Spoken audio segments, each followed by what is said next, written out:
Hi students, welcome back. This is Science Capsule, a perfect self-learning tool for school children. In the last video, we have seen matter in our surroundings in just 45 minutes. Hope you found that video very useful. So moving further, in today's video, we will be seeing the second chapter of your class 9 science, that is matter around us pure? Let us understand this chapter in a deeper way. Some of the portions from this chapter has been deleted for 2022-23 session.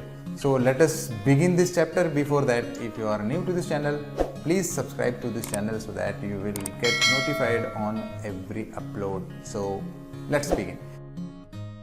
On the basis of the characteristics, on the basis of physical nature of matter is classified into different categories. About that we have already seen. So in this chapter, what we are focusing into is, when we talk about matter, here matter will be broadly classified into two categories. One is called pure substance and another one is a mixture. Okay, so this we will learn in the coming section in detail. But as far as matter is concerned, we have already studied matter is something which occupies space and have mass. So which I have explained the concept of matter, that is the first chapter, matter in our surroundings, in detail. If you have not watched that video, then you can check this video out in this channel. So as far as matter is concerned, it is classified into pure substance and another one is mixture, right? So what is mixture, what is pure substance? About that only we will be studying throughout this chapter. So first things first, let us begin this chapter by the definition. What is a mixture actually? Mixture is constituted by more than one kind of pure form of matter. That means whenever a substance is made of two or more than two type of pure substances, then such matter is called mixture. Basically, this mixture is classified into two categories on the basis of how the pure substances are arranged. Okay, so one is called homogeneous mixture and another one is called heterogeneous mixture. अब यहाँ पे आप structure में देख सकते हैं कि एक दो प्योर सब्सटेंस है, एक ब्लू कलर के एक पार्टिकल है एंड रेड कलर के पार्टिकल है, two different types of particles. So whenever a matter contains two or more than two types of particles, उसे हम मिक्सचर कहेंगे. तो यहाँ पे वेरी क्लियर आप देख सकते हैं, यहाँ पे ब्लू कलर के एक पार्टिकल है एंड रेड कलर के पार्टिकल. एंड पार्टिकल्स के अरेंजमेंट अगर देखते हैं तो uniformly arranged through out the matter. ये पूरा एक मैटर अगर मान लेते हैं तो इसके जो पार्टिकल्स है, दो अलग अलग तरीके के पार्टिकल्स हमको देखने मिल रहा है, एक blue and another one is red. But the arrangement of these particles are uniform throughout the matter. पूरे मैटर में आप देख सकते हैं एक blue red blue red blue red, तो यूनिफॉर्म कंपोजिशन में है, राइट. सो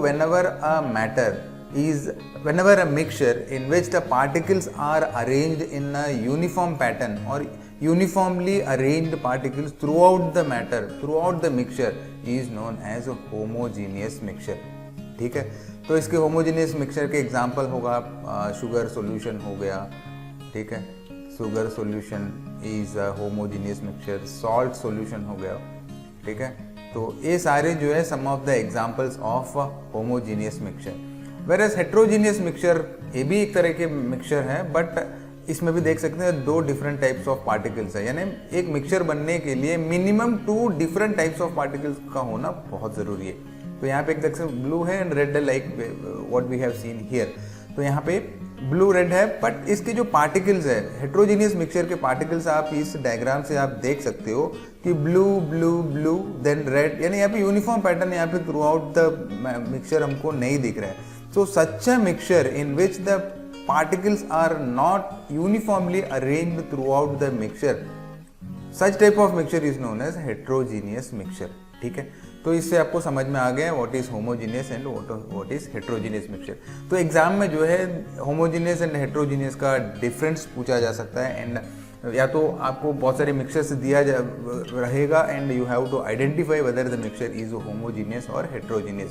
तो सिर्फ आपको देखना होगा कि पार्टिकल्स अगर यूनिफॉर्मली अरेंज है तो वो होमोजीनियस होगा, अगर यूनिफॉर्म पैटर्न में नहीं है, यानी यहाँ पे यूनिफॉर्म होना चाहिए थ्रू आउट, यानी एक जगह नहीं, पूरे के पूरे मैटर में यूनिफॉर्मली अगर अरेंजमेंट है तो उसको हम होमोजीनियस बोलेंगे। हेट्रोजीनियस मतलब यहाँ पे देख सकते हैं थोड़ा एक दूसरे के थोड़ा सा पैटर्न यहाँ पे फॉलो हो रहा है, but through out the mixture अगर देखें तो पैटर्न यहाँ पे फॉलो नहीं हो रहा है, नहीं, the particles are not uniformly arrange, मतलब यहाँ पे non uniform arrangement of particles होगा, ठीक है। One of the example of homogeneous mixture is solution. So let us understand about solution. A solution is a homogeneous mixture of two or more substances, ठीक है। तो यानी किसी भी solution को अगर लेते हैं तो it is a homogeneous mixture, minimum 2 या 2 से ज़्यादा पार्टिकल्स होना चाहिए, and they are mixed uniformly throughout the matter, throughout the mixture. तो यानी सिंपली अगर कहें तो solution is a homogeneous mixture. Second one is solution is made of 2 components. जब हम सॉल्यूशन की बात करते हैं, it consist of 2 components, namely solute and solvent. Take an example, यहाँ पे हम एग्जाम्पल ले रहे हैं सॉल्ट सॉल्यूशन। सॉल्ट सॉल्यूशन में देख सकते हैं यहाँ पे पानी है और यहाँ पे सॉल्ट है, ठीक है। तो यहाँ पे जो वाटर है, तो सॉल्ट सॉल्यूशन में वाटर होगा, यहाँ पे जो ये वाटर है, water would be solvent here, ठीक है। और ये जो सॉल्ट है इसको हम बोलेंगे सॉल्यूट, मतलब किसको हम सॉल्यूट बोलेंगे और किसे हम सॉल्वेंट बोलेंगे ये भी जानना है। The one which is in larger quantity, जो लार्जर क्वांटिटी में होगा उसको हम सॉल्वेंट बोलेंगे, जो कम मात्रा में यूज करेंगे उसको हम सॉल्यूट कहेंगे, ठीक है। तो जनरली हम क्या करते हैं, यहाँ पे solution is equal to solute plus solvent, यानी किसी भी सॉल्यूशन को बनाना है, कोई भी सॉल्यूशन अगर हमको बनाना है तो सॉल्यूट और सॉल्वेंट दोनों का प्रेजेंस होना बहुत जरूरी है। विथ सॉल्यूट एक पार्टिकल होगा, यानी एक प्योर सब्सटेंस होगा, सॉल्वेंट एक प्योर सब्सटेंस होगा। जब ये दोनों प्योर सब्सटेंस को हम एक साथ में मिलाएंगे, we will get a solution. और ये सॉल्यूट और सॉल्वेंट ये दोनों जो है यूनिफॉर्मली डिस्ट्रीब्यूट होना चाहिए। That's what here we have seen homogeneous mixture, यानी सॉल्यूट और सॉल्वेंट ये दोनों यूनिफॉर्मली यानी होमोजीनियसली मिक्स होना चाहिए to give a solution. That is why solution is called homogeneous mixture, because in solution the solute and solvent are mixed uniformly throughout. अब ये salt solution है, टेस्ट यहाँ पे करो, यहाँ पे करो, यहाँ पे करो, तो सारे जगह टेस्ट जो है सेम होने वाला है, right. So this is the thing. And examples of solution is sugar solution, tincture iodine, aerated drinks, air. तो अब हम देखते हैं शुगर सॉल्यूशन में क्या सॉल्वेंट है एंड सॉल्यूट है, वो हम देखते हैं। अब शुगर सॉल्यूशन में अगर देखें तो सॉल्यूट क्या होगा, कम मात्रा में क्या यूज करेंगे, हम शुगर को कम मात्रा में यूज करेंगे और वाटर जो है सॉल्वेंट होगा ज़्यादा मात्रा में, right. So in sugar solution sugar would be the solute and water would be the solvent, ठीक है।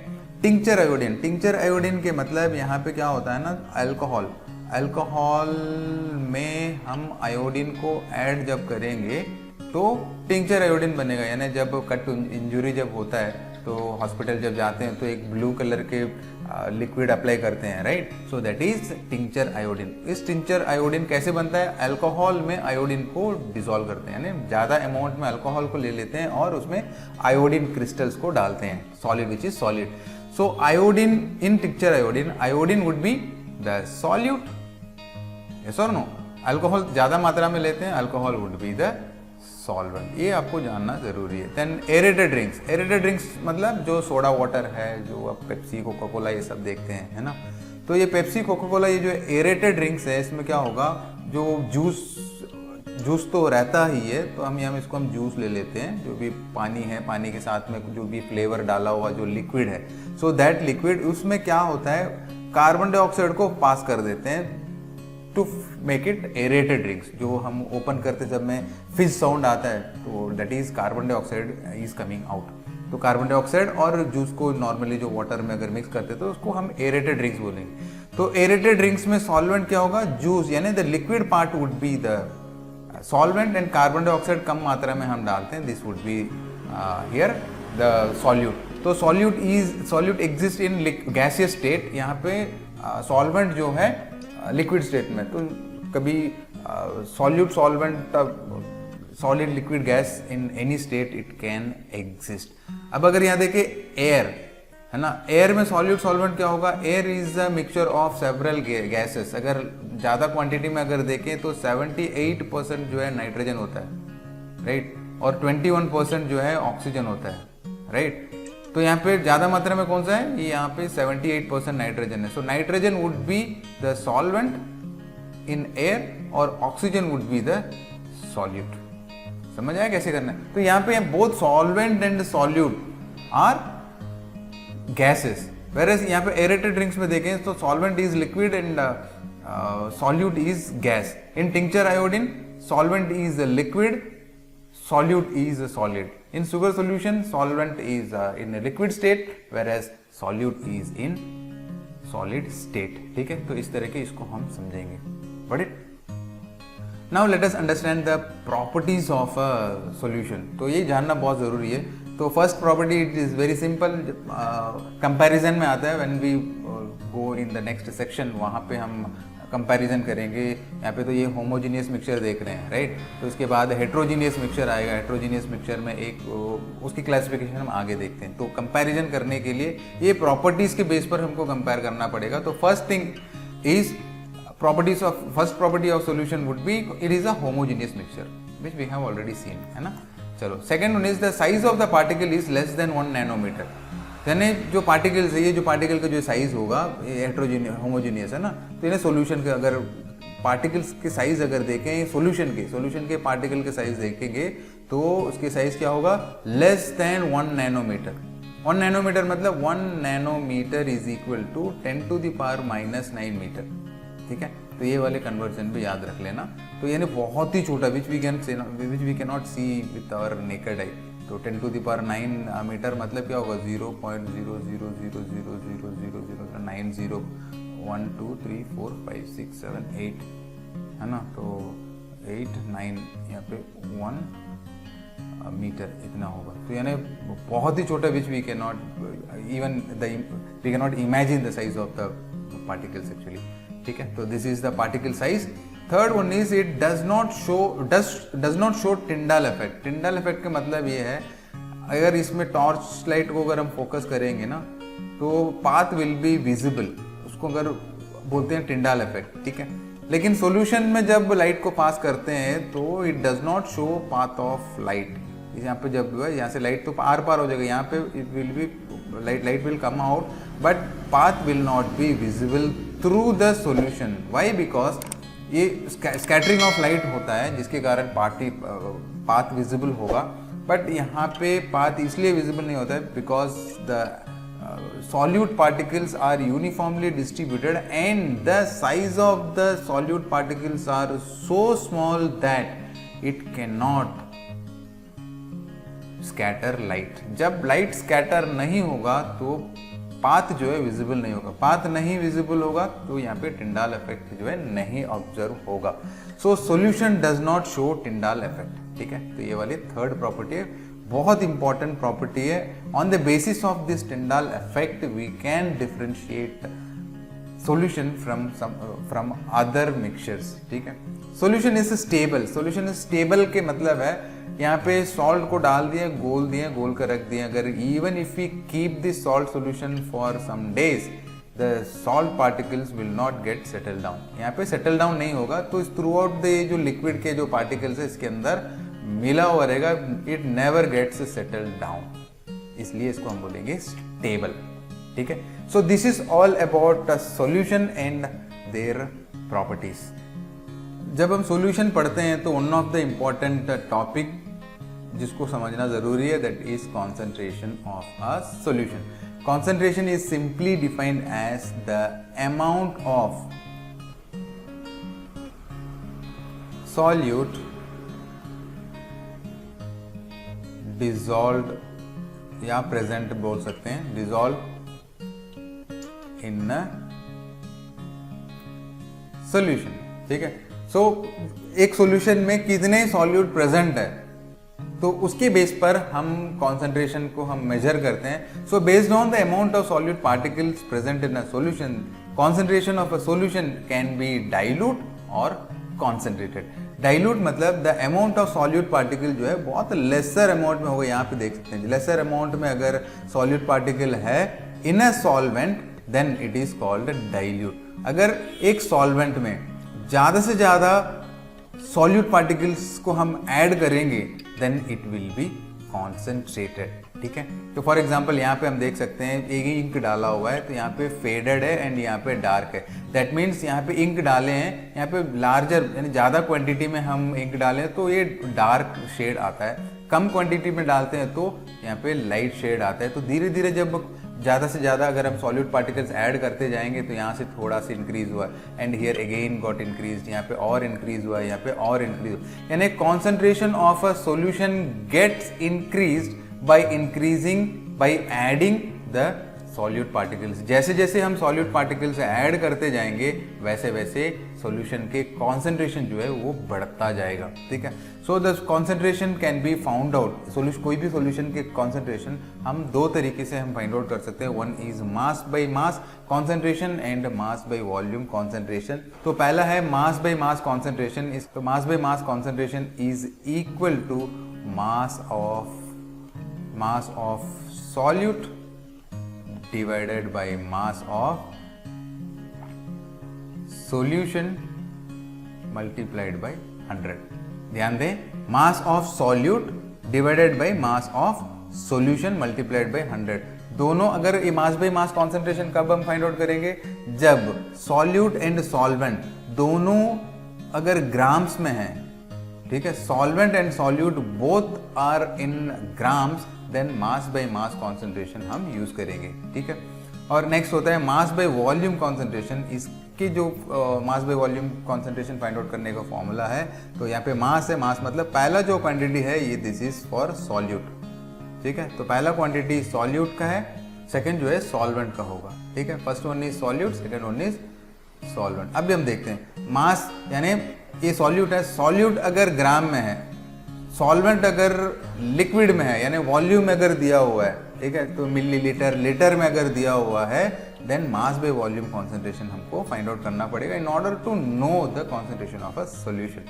तो यहाँ पे मास ऑफ अ सॉल्यूट, तो यहाँ पे फॉर्मूला क्या होगा, mass of solute divided bye, क्योंकि ये वॉल्यूम है ना, तो यहाँ पे volume of solution multiplied by 100। So this is all about mass by mass concentration and mass by volume concentration। ठीक है, तो आगे बढ़ते हैं। So here when we talk about solution there are two different types of solutions also we have to study। एक है saturated solution and another one is unsaturated solution। तो ध्यान से सुनना यहाँ पे क्या होता है। यहाँ पे in a saturated solution no more solute can be dissolved at a given temperature. In other words the ability of a solvent to dissolve as much as solute it can dissolve is called a saturated solution. मतलब solvent है, मान के चलते हैं this is a solvent. हर एक solvent के पास कैपेबिलिटी होगा how much solute it can dissolve at a particular temperature. यहाँ पे एट अ गिवन टेम्परेचर। ठीक है, तो यहाँ पे temperature place a very important role. ठीक है, so at a particular temperature हर एक सॉल्वेंट के पास ना कुछ कैपेबिलिटी होगा सॉल्यूट को डिसॉल्व करने के लिए। दिस इज सॉल्वेंट, यहाँ पे सॉल्वेंट यहाँ पे है, सॉल्वेंट के बीच में सॉल्यूट एग्जिस्ट करता है, दिस इज सॉल्यूट राइट। तो अब सॉल्यूट यहाँ पे आ गया है, तो यहाँ पे at a particular temperature maximum इतने ही पार्टिकल्स जो है डिसॉल्व हो पाएगा। This is the capability of a solvent to dissolve solute. अगर मान लेते हैं ये मैक्सिमम कैपेबिलिटी पहुंच चुका है, ठीक है, इसके बाद अगर एक पार्टिकल भी इसके अंदर जाता है तो it will not gate dissolved in the solvent. तो वैसे स्टेज के जो सॉल्यूशन जो बनेगा उसको हम बोलेंगे सैचुरेटेड सॉल्यूशन। सैचुरेटेड सॉल्यूशन मतलब जितना ज़्यादा से ज़्यादा सॉल्यूट डिसॉल्व होना था उतना हो गया है। उसके बाद अगर हम एक पार्टिकल भी डालेंगे तो it won't allow to dissolve it. डालेंगे तो ये क्या होगा, ये स्ट्रेट अवे ये सेटल डाउन हो जाएगा, नीचे में ऐसे ही अनडिसॉल्व्ड पार्टिकल पड़े रहेगा। ठीक है, तो such a solution is known as saturated solution. Got it. अब अनसैचुरेटेड सॉल्यूशन मतलब in an unsaturated solution more solute can be dissolved, यानी इस सॉल्वेंट की कैपेबिलिटी है कि 50 पार्टिकल्स को ये डिसॉल्व कर सकता है, मैक्सिमम 50 पार्टिकल्स डिसॉल्व कर सकता है। तो यहाँ पे कितने पार्टिकल्स डाला हुआ है, 1 2 3 4 पार्टिकल्स ही डाला हुआ है। That means more particles can be added, can be dissolved, यानी such a solution where more particles can be added, वैसे वाले सॉल्यूशन को हम बोलेंगे अनसैचुरेटेड सॉल्यूशन। समझ आया? Saturated, unsaturated. अनसैचुरेटेड में मोर सॉल्यूट हम ऐड कर सकते हैं क्योंकि अपने कैपेबिलिटी तक का पहुंचा नहीं है, राइट। वेयर सैचुरेटेड में क्या ऑलरेडी जितना डिसॉल्व करना था उतना डिसॉल्व हो चुका है, उसके बाद अगर डालते हैं तो वो डिसॉल्व नहीं होगा एट अ गिवन टेम्परेचर। मैं क्यों यहाँ पे गिवन टेम्परेचर यूज कर रहा हूँ समझते हैं। अब एट अ गिवन टेम्परेचर हो गया, अब हम टेम्परेचर को इंक्रीज करनी है। यहाँ पे लिखा हुआ देखिए, saturated solution can be made into unsaturated by increasing temperature of a solution. ठीक है, अब हम समझते हैं।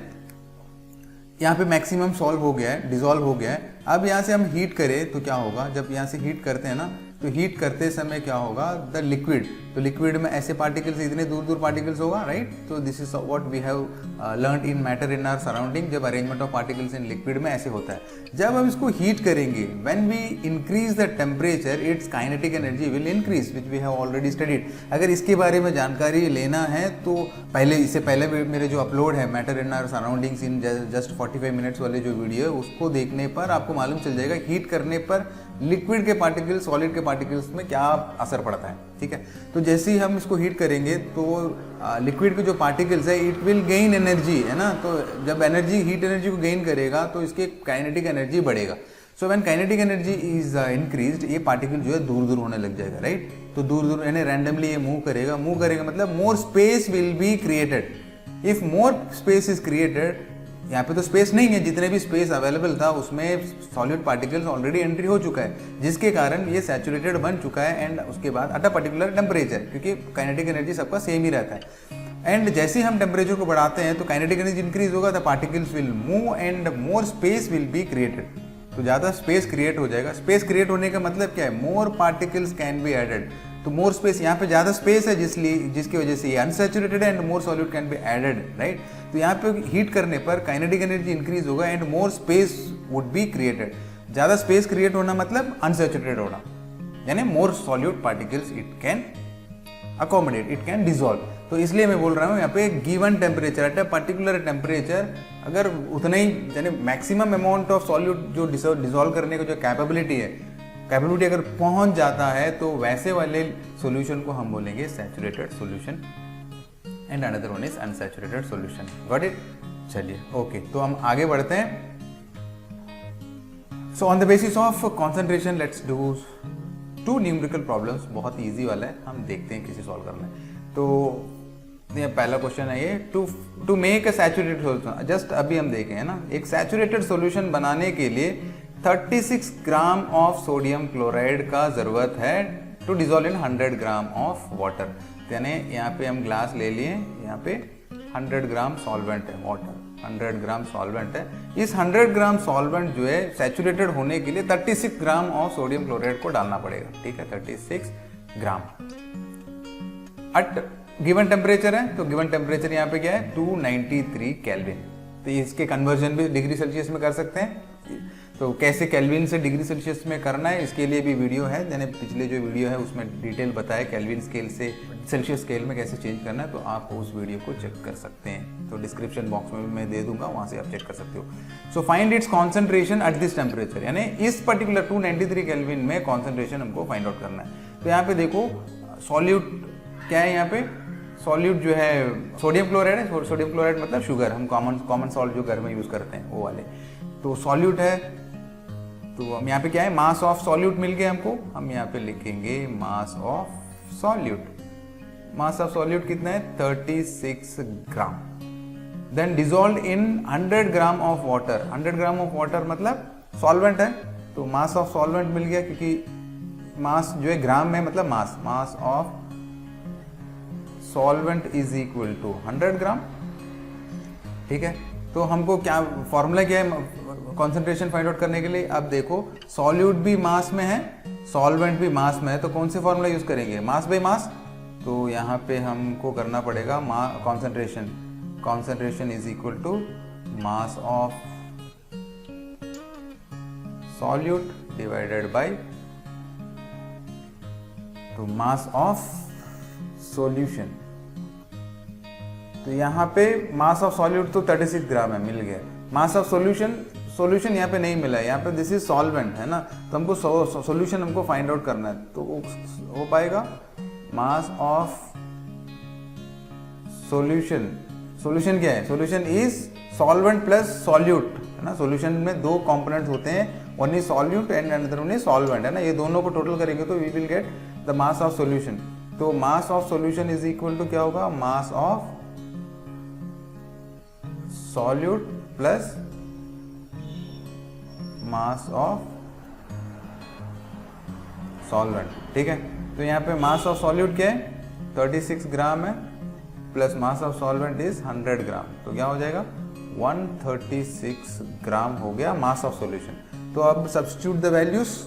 तो मास ऑफ सॉल्यूट क्या है? मास ऑफ सॉल्यूट इज 36 ग्राम, तो यहाँ पे 36 डाल देंगे।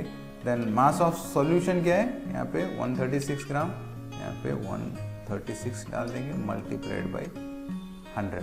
इसको जब अगर हम सॉल्व करते हैं ना, सॉल्व करते समय हमको मिलेगा आंसर 26.47%। ये पोर्शन आप खुद कर लीजिए, क्योंकि I don't want to waste time in solving this. Okay, got it? So how simple है ना। तो ऑन द इस तरह के क्वेश्चंस आता है तो प्रैक्टिस कर लेना एक बार, ठीक है। तो let's do the second numerical problem. यहाँ पे a solution contains 50 gram of sugar in 350 gram of water. This is solute, ये हो गया सॉल्वेंट है ना। तो calculate concentration of a solution in terms of mass by मास, क्योंकि दोनों ग्राम में है तो मास बाय मास परसेंटेज हमको निकालना पड़ेगा है ना। तो यहाँ पे फर्स्ट थिंग्स फर्स्ट, पहला क्या करना पड़ेगा? मास ऑफ सॉल्यूट क्या है? 50 ग्राम। उसके बाद मास ऑफ सॉल्वेंट दिया हुआ है, गिवन क्वांटिटीज को पहले लिख लें, ठीक है, तो आसान हो जाएगा आगे बढ़ने के लिए। तो सॉल्वेंट है लेकिन हमको मास ऑफ सॉल्यूशन चाहिए है ना, तो हमको mass of solution find out करने के लिए क्या करेंगे? Mass of solution is equal to solvent plus solute. Solvent plus solute मतलब 50 ग्राम प्लस 350 ग्राम, तो कितना हो गया? यहाँ पे 400 ग्राम हो गया है मास ऑफ सॉल्यूशन, ठीक है। तो concentration, mass by mass concentration, तो यहाँ पे concentration is equal to mass of solute, ये लिखना पड़ेगा, ठीक है। Mass of, every time while doing numerical problem ये वाला लिखें, mass of solute by mass of solution. Solution solvent में कंफ्यूज नहीं होना, ठीक है। तो यहाँ पे 100, तो मास ऑफ सॉल्यूट क्या है? यहाँ पे मास of solute is 50 divided by mass of solution is 400 multiplied by 100। तो 100 कट जाएगा, तो यहाँ पे हमको आंसर मिलेगा 12.5%। इजी? चले, सो this is how this type of numerical problems could be solve. तो आप और भी कुछ प्रैक्टिस कर सकते हो। तो दिस इज हाउ सिंपल है ना। तो सिंपल है लेकिन न्यूमेरिकल कभी छोड़ना नहीं आप, ये वाली सेकेंड वाली। चलिए, ओके, सो आगे बढ़ते हैं। Next comes suspension. As we have seen homogeneous mixture, ये सस्पेंशन और कॉलॉइड्स ये दोनों जो है हेट्रोजीनियस मिक्सचर है। हेट्रोजीनियस मिक्सचर मतलब इसके जो पार्टिकल्स हैं वो नॉन यूनिफॉर्मली स्प्रेड रहता है थ्रू आउट द मिक्सचर। अब दोनों के कैरेक्टरिस्टिक्स देखते हैं, क्योंकि कंपैरिजन में भी आता है। सॉल्यूशन को प्रॉपर्टीज ऑलरेडी देख चुके थे, and here too you have to see the characteristics, ठीक है। तो a suspension is a heterogeneous mixture, पहला पॉइंट, ठीक है। और यहाँ पे colloids, it is a heterogeneous mixture. दोनों हेट्रोजीनियस मिक्सचर है, यहाँ पे मैंने डाल दिया है। और प्रॉपर्टीज ऑफ सस्पेंशन देखें, पहला जो है it is a heterogeneous mixture, it is also heterogeneous mixture. Second thing is particle size is greater than 100 nanometer. Suspension के पार्टिकल अगर देखें तो ग्रेटर देन 100 नैनोमीटर, लेकिन सॉल्यूशन के क्या था? लेस देन 1 नैनोमीटर था, करेक्ट। कॉलॉइड्स के पार्टिकल के साइज अगर देखें तो 1 नैनोमीटर और 100 नैनोमीटर के बीच के होंगे पार्टिकल के जो साइज होगा। तो वो अभी ये है ना, ये मैटर है, तो इसके जो पार्टिकल है, पार्टिकल के जो साइज होगा तो वो किसके बीच में होगा साइज? 1 नैनोमीटर से 100 नैनोमीटर के बीच का होगा साइज। लेकिन ये 100 नैनोमीटर से भी ज़्यादा होगा, इसकी जो पार्टिकल का साइज होगा 100 नैनोमीटर से भी ग्रेटर देन 100 नैनोमीटर होगा, ठीक है। और यहाँ पे शो टिंडाल इफेक्ट, यानी पाथ इज विजिबल। पाथ इसलिए विजिबल है क्योंकि इसके पार्टिकल की साइज जो है larger enough to scatter light. जैसे यहाँ पे लाइट पास होगा, ये वाली जो है सॉल्यूशन का एग्जांपल दिया हुआ है यहाँ पे, टेक्स्ट बुक का वाला ये सॉल्यूशन है। सॉल्यूशन में देखो यहाँ पे लाइट पास हो रहा है तो the path is not visible. Why? Because the particles are so small that it can not scatter beam of light. Light को जो है स्कैटर नहीं करता, जिसकी वजह से लाइट विजिबल नहीं होता है। whereas when the light is allowed to pass through suspension, the size of the particles are larger enough, the particles scatter light, ठीक है। तो पाथ जो है विजिबल यहाँ पे दिख रहा है, विजिबल है ना। तो ये इसको हम बोलेंगे टिंडाल इफेक्ट, टिंडाल इफेक्ट बोलते हैं। तो सस्पेंशन जो है टिंडाल इफेक्ट शो करता है, एंड कोलॉइड भी टिंडाल इफेक्ट शो करता है। Got it? Fourth one is suspension is unstable. Suspension जो है अनस्टेबल है। इसके एग्जाम्पल अगर देखें ना तो मड्डी वाटर है, चॉक वाटर है, ठीक है। पानी में अगर चॉक को अगर मिला देते हैं तो चॉक वाटर जो बनता है, तो these are some of the examples of suspension. They are not stable. यानी मड्डी वाटर है, कुछ देर के लिए हम छोड़ देंगे, after some time what happens, the particles get settle down at the bottom, ठीक है। तो पार्टिकल जो है सेटल डाउन हो जाता है एंड क्लियर लिक्विड फॉर्म हो जाता है। आफ्टर दैट अगर 1-2 दिन के बाद अगर देखें तो जितने भी उसके सॉलिड पार्टिकल्स हैं, सॉलिड पार्टिकल्स नीचे यहाँ पे सेटल डाउन हो जाएगा, यहाँ पे सेटल डाउन हो जाएगा। At that time if you focus a torch को अगर हम फोकस करेंगे तो it won't show Tyndall effect. क्यों? क्योंकि द पार्टिकल्स जो है सेटल डाउन हो चुका है, करेक्ट। तो जब हम इसको मड्डी वाटर फ्रेशली रहता है या चॉक वाटर को हम स्टिर करते हैं तो उस समय द पार्टिकल जो है मूव करते रहेगा, at that time it scatters light. But if you leave the suspension for some times then the particles get settle down, after that it won't show Tyndall effect, ठीक है। तो इसलिए बोलते हैं ये इसको अनस्टेबल इसलिए बोलते हैं क्योंकि सस्पेंशन के जो पार्टिकल्स है वो सेटल डाउन हो जाता है एट द बॉटम, तो ये स्टेबल नहीं रहता है। और यहाँ पे कोलॉइड्स देखेंगे, कोलॉइड्स जो है इस स्टेबल, क्वाइट स्टेबल मतलब इसके पार्टिकल सेटल डाउन नहीं होता है। इसके एग्जांपल अगर देखें, ये फोम है, फोम शीट्स जो होता है ना, तो फोम हो गया, यहाँ पे शेविंग क्रीम है, जेली है, कलर्ड जेमस्टोन्स है, all these are examples of colloids, ठीक है। तो यहाँ पे कोलॉइड्स में जो ना, कोलॉइड में 2 पार्टिकल होगा, 2 कंपोनेंट्स होगा, one is dispersed phase and another one is dispersal medium. तो उसके बारे में हम आगे देखेंगे। तो यहाँ पे these are some of the examples of colloids, ठीक है। Okay, some common examples of colloids. तो यहाँ पे जैसे solution comprises of 2 components, likewise colloids के पास भी 2 कंपोनेंट होंगे। One is dispersed phase and another one is dispersing medium. एक हो गया dispersed phase, another one is dispersing medium, ठीक है। Dispersed phase is solute like particle. जहाँ हम solution में हम solute जो देख रहे थे, यहाँ पे solute नहीं कहेंगे, यहाँ पे हम बोलेंगे dispersed phase। और वहाँ पे solution में जो हम solvent कहते थे, यहाँ पे हम dispersing medium कहेंगे। यानी solvent like particles in colloid is known as dispersing medium, solute like particles in colloids is known as dispersed phase।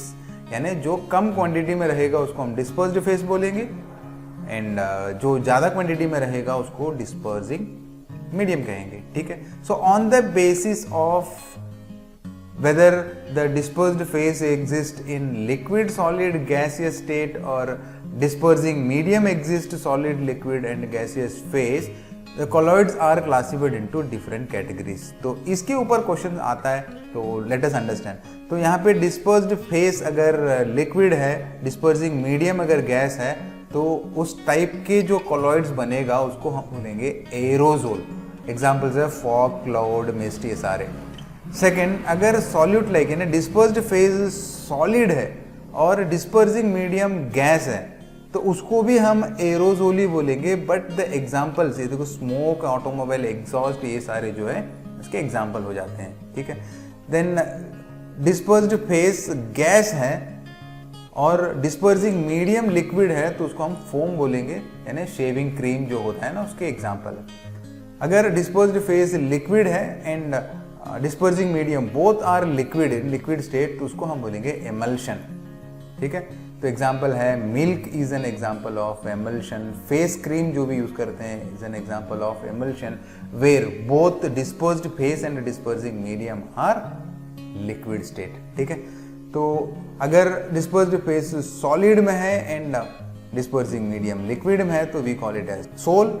And milk of magnesia, milk of magnesia क्या है, जो हम एंटासिड्स जो यूज़ करते हैं ना, इंडाइजेशन अगर होता है तो हम डाइजिन जैसे सिरप हम जो यूज़ करते हैं, that is called milk of magnesia हम कहेंगे। ठीक है, अगर डिस्पर्स्ड फेस गैस है एंड डिस्पर्सिंग मीडियम सॉलिड है तो we call it again foam, क्योंकि एक और फोम हम यहाँ पे भी देखे थे। इसके एग्जांपल है फोम शीट, मैंने जो इसे प्रीवियस स्लाइड में दिखाया था, फोम है, रबर हो गया, स्पॉन्ज। अगर डिस्पर्स्ड फेस लिक्विड है एंड डिस्पर्सिंग मीडियम सॉलिड है तो उसको हम जेल कहेंगे, जेली, चीज, बटर, ये सारे एग्जांपल्स है। If both dispersed phase and dispersing medium are solid in state then it is called solid soul। Example है colored gemstone, milky glasses जो होता है ना, तो colored जो glasses है, window glasses वगैरह जो लगता है, so all these are examples of solid soul in which both dispersed phase and dispersing medium are in solid state। okay, so ये एग्जाम्पल याद रखें, बहुत इंपॉर्टेंट है। चलिए आगे बढ़ते हैं।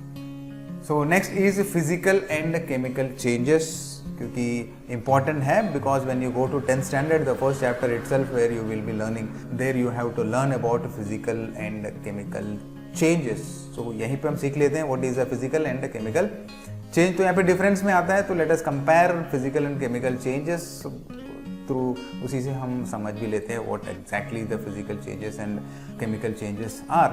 तो फिजिकल प्रॉपर्टी में जो चेंज आता है ना उसको हम बोलेंगे फिजिकल चेंज, अगर सिंपली कहें तो। द केमिकल कंपोजिशन में अगर कुछ चेंज आता है तो उसको हम केमिकल चेंज बोलेंगे। ठीक है, तो यहाँ पे फिजिकल चेंज में क्या है, no new substance is performed, कोई नया सब्सटेंस यहाँ पे नहीं बनता है। लेकिन in a chemical change always new substance will be formed. तो फॉर एग्जांपल हाइड्रोजन है, ऑक्सीजन है, दोनों क्या है, दोनों गैस है, बट दोनों कंबाइन होकर यहाँ पे बनेगा वाटर बनेगा, बट वाटर के जो गुण है ये दोनों में से टोटली अलग होगा। ठीक है, तो both are gas but liquid, ये तो लिक्विड है ना, तो इस तरह के प्रॉपर्टीज चेंज होता है। Whereas in chemical composition of a substance remain same. For example यहाँ देखते हैं आइस, ठीक है, आइस है, मेल्ट होके यहाँ पे वाटर बनता है, ये तो रहता है आइस सॉलिड स्टेट में होगा, ये लिक्विड स्टेट में होगा, this you know isn't it. यहाँ पे आइस जो वाटर में चेंज होता है ये फिजिकल चेंज है। व्हाई? बिकॉज आइस से वाटर जो बनेगा, इसके केमिकल कंपोजिशन में किसी भी तरह का चेंज नहीं आता है। ठीक है, आइस के जो पार्टिकल्स है, पार्टिकल्स के फॉर्मूला है H2O, और वाटर जो बनेगा उसके फॉर्मूला भी H2O, यानी केमिकल कंपोजिशन रिमेन्स सेम, सिर्फ फिजिकल स्टेट में चेंज हुआ है। यहाँ पे सॉलिड था, सॉलिड से लिक्विड में चेंज हुआ, no new substance is produced, both the substances are same only. वैसे वाले चेंज को हम फिजिकल चेंज कहेंगे। सेकंड अगर देखें तो टेम्पोररी फिजिकल चेंज जो है टेम्पोररी चेंज होता है, which can be reversed bye simple physical methods. हम देखते हैं यहाँ पे जो फिजिकल चेंज है वो टेम्पोररी है। टेम्पोररी मतलब मान लो आइस पानी में बदल गया, if you keep this water back into the refrigerator, the water changes back into ice, ice में चेंज हो जाता है ना, तो आइस से वाटर जो बना है वो टेम्पोररी है। Again we can reverse it, right? So physical change can be reversed, whereas chemical change जो है परमानेंट चेंज है, वंस चेंज हो गया है तो it can not be reverse. For example यहाँ पे देखते हैं मिल्क जो है कर्ड में चेंज होता है। ठीक है, क्या कर्ड वापस मिल्क बन सकता है क्या? नो, नेवर, है ना। सो this is an example of chemical change. और अगर देखते हैं तो आयरन जो है अगर पानी हवा में लगता है तो इट गेट्स रस्ट बन जाता है ना। क्या रस्ट वापस आयरन बन सकता है? नो, रिवर्स नहीं हो सकता, यानी chemical change can not be reversed. The change once happened is happened and it is permanent change. Weight of original substance does not change. यहाँ पे ना mass of the substance does not change. अगर मान लो यहाँ पे ice ले लिए तो यहाँ पे आइस से यहाँ पे बना वाटर बना, तो यहाँ पे मान लो 10 ग्राम आइस यहाँ पे रखा हुआ है, तो ये जब वाटर बनेगा तो वाटर का वेट भी कितना रहेगा? 10 ग्राम ही रहता है। ठीक है। Whereas weight of the original substance में इंक्रीज और डिक्रीज, यहाँ पे चेंज हो सकता है, ठीक है। अभी मान लेते हैं हाइड्रोजन यहाँ पे ऑक्सीजन लेते हैं, यहाँ पे वाटर जो बनेगा, तो हाइड्रोजन के वेट जो है अलग होगा, यहाँ पे इसके अलग होगा, इसके सबके अलग अलग होगा, राइट। तो यहाँ पे ऑक्सीजन है लेकिन इसके और इसके ऑक्सीजन के जो है अलग हो सकता है, ठीक है, अलग होगा।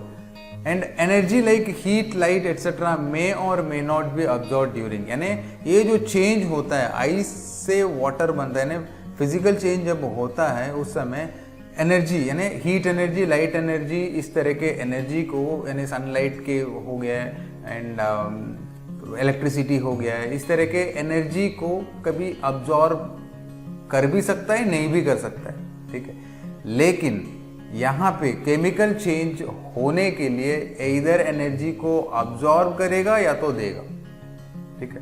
तो यानी in order for the chemical change to happen it must either gain energy और लूज एनर्जी, यानी अब्जॉर्ब करेगा या तो एनर्जी को लूज करेगा, गिव आउट करेगा, ठीक है। So this is the fourth and बहुत most important difference between physical and chemical change. Then fifth को लेकर देखते तो एग्जाम्पल, ये मेल्टिंग ऑफ आइस यहाँ पे दे दिया है, एग्जाम्पल यहाँ पे बर्निंग ऑफ कैंडल हो गया है, then conversion of milk into curd हो गया है, फॉर्मेशन ऑफ रस्ट हो गया है। All these are some of the examples of chemical changes. So this is all about physical and chemical changes. Now, so to summarize the entire chapter, तो यहाँ पे हम summarize करके देखते हैं. Generally we are talking about matter. About matter we have learnt in the previous chapter, that is matter in our surroundings.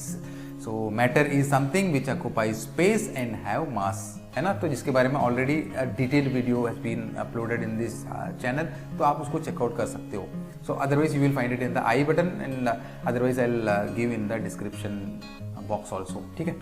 तो यहाँ पे मैटर को हम दो तरीके से डिवाइड करते हैं, one is pure substance and mixture on the basis of how the particles are arranged. अगर only one kind of particle से बना हुआ है मैटर तो it is called pure substance. अगर टू और more than two type of particle से बना है तो उसको हम बोलेंगे मिक्सचर। सिंपल, चलो इतनी ध्यान रहे, मैटर है, मैटर को अगर एक ही तरह का पार्टिकल से बना है तो उसको हम प्योर सब्सटेंस कहेंगे। अगर दो या दो से अधिक तरह का पार्टिकल से अगर बना है तो we call it as mixture. Pure substance को अगर फर्दर हम क्लासीफाई करेंगे तो उससे पहले हम ये मिक्सचर को देख लेते हैं। Mixture is again classified into homogeneous and heterogeneous based upon the arrangement of particles. अगर यूनिफॉर्म पैटर्न में अरेंज है तो we call it as a homogeneous mixture. Example है solution, यहाँ पे salt solution, sugar solution example. If the particles of a mixture are non-uniformly arranged, then it is called a heterogeneous mixture. इसके example है suspension and colloids, जिसके बारे में just before हम discuss किए। Muddy water is an example of suspension. Colloid के लिए shaving cream जो है एक एग्जाम्पल है कोलॉइड के लिए। This much is clear. चलो अब देखते हैं, if the matter is made up of only one kind of particle then it is called pure substance. Again this pure substance is classified into two based upon how the particles are arranged, ठीक है। तो यहाँ पे element एक और compound होता है। If the pure substance is made up of, entire pure substance is made up of only one type of particle, it is known as element. For example, यहाँ पे iron nail is an example of element, ठीक है।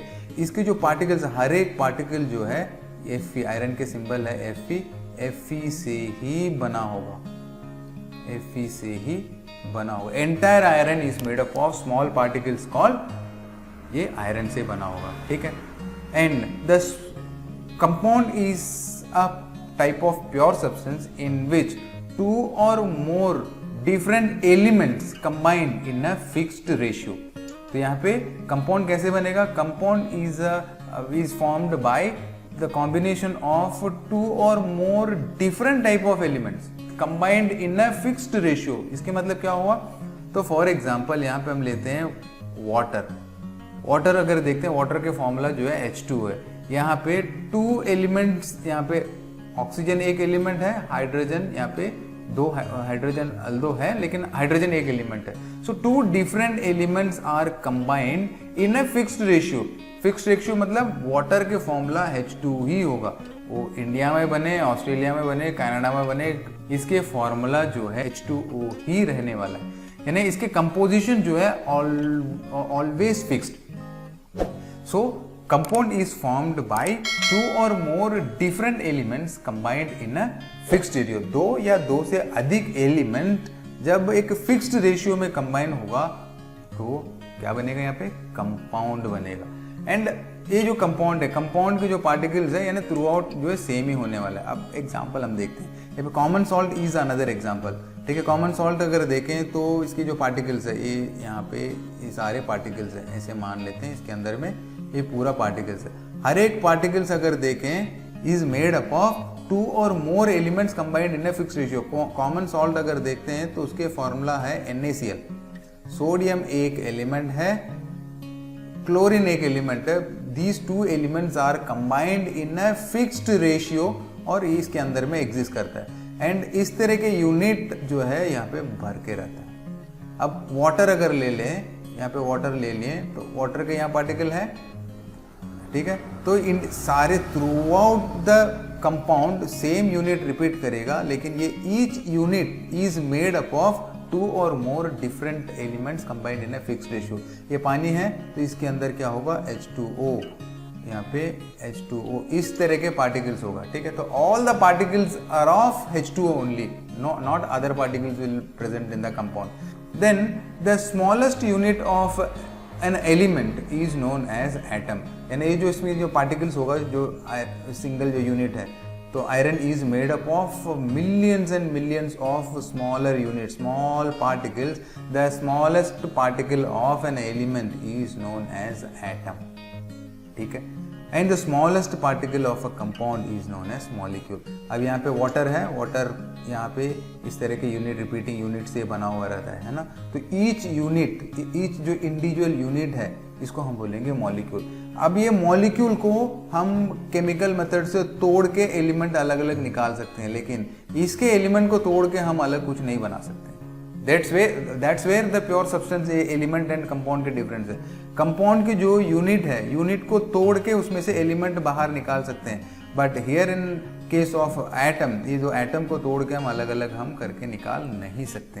ठीक है, सो that's all in this chapter is matter around us pure. Hope you understood this chapter. आपको बहुत अच्छी तरह से समझ आया होगा.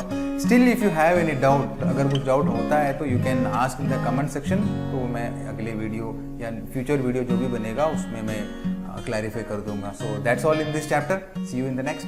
Bye bye.